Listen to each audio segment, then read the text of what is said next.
Mga katambay, ano ang tawag nyo sa ganitong birdie? Halika, tingnan nyo. Tayo na. Tinatawag ito dito sa amin na kulago.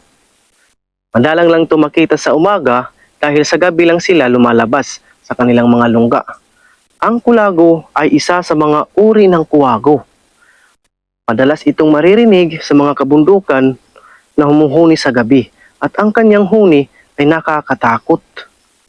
Ang pangalang kulago ay hango sa kanyang huni na kung maririnig nyo ay kulago ang tunog. Parang ganito.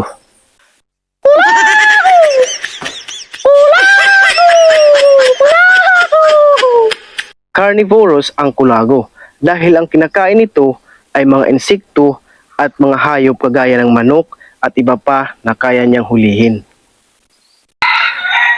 Ang scientific name ng kulago ay Pinusilcul ginensis.